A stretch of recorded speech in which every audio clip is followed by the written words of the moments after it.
Good afternoon. My name is Tracy. I am the nurse taking care of Abigail Smith. And today, Dr. Powers has ordered that Abigail get an intermittent catheterization.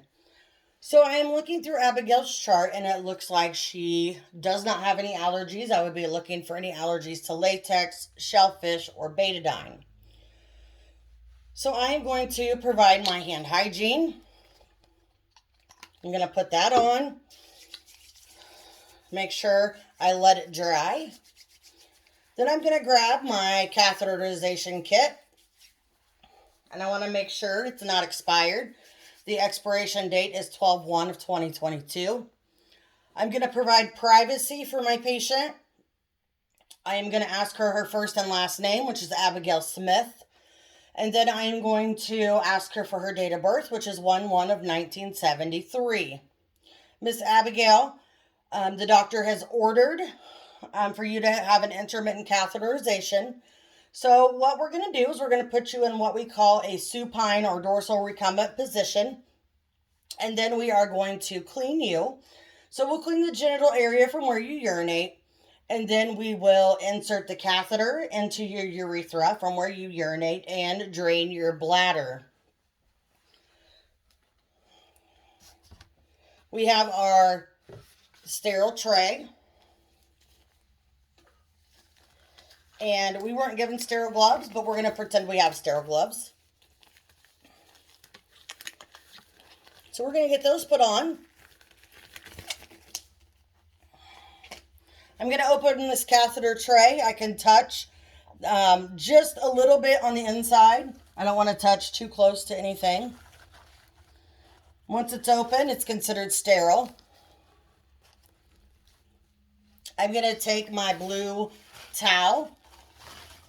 And this is going to go just right underneath our patient. I'm then going to take my betadine swabs and I'm going to open those so that they're good and ready. I'm going to prepare my catheter, make sure it's got its lubricant on it. I'm going to pull this up close to our patient because this is how it drains.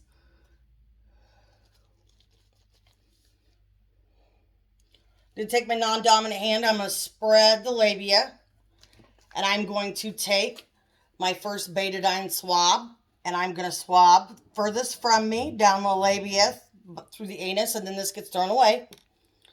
I'm going to grab the next one and go this side down the labia and throw it away.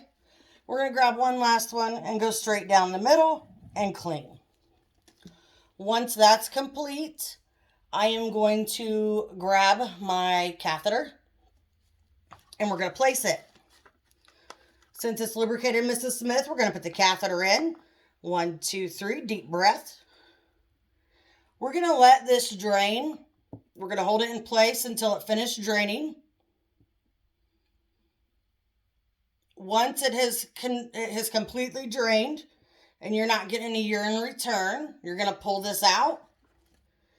This is going to get thrown away.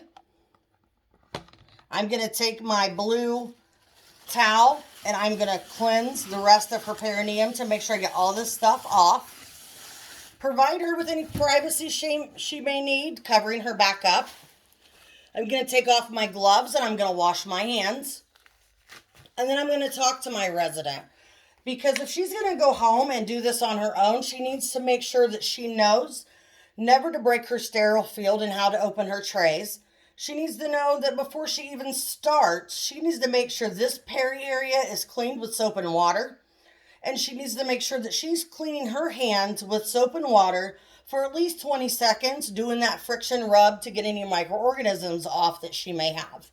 And then you would have her wash her hands. And then she could perform her activity of self-cathing.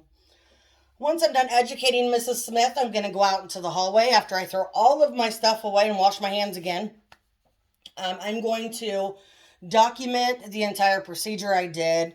I would just put down that Mrs. Smith was intermittent catheterized at 2:25 p.m. on 11/7 of 2020.